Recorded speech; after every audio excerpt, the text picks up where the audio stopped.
नमो भवाय च रुद्राय च नमः शर्वाय च पशुपतये च नमो नीलग्रीवाय च शितिकण्ठाय च नमः प्रवर्तिने च व्युक्तकेशाय च नमः सहस्राक्षाय च शतधन्वने च नमो गिरिजाय च शिपिभिष्टाय च नमो मेधुष्टमाय चेशमरे च नमो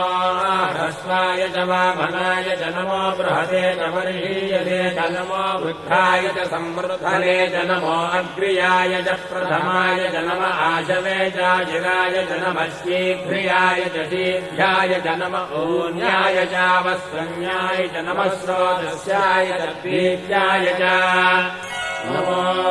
ज्येष्ठाय च कनिष्ठाय च नमः पूर्वजाय चापरजाय च नमो मध्यमाय चापगल्भाय च नमो जघन्याय च बुद्धियाय च नमः श्रोभ्याय च प्रतिशल्याय च नमो याम्याय च क्षेम्याय च नमो उर्भज्याय च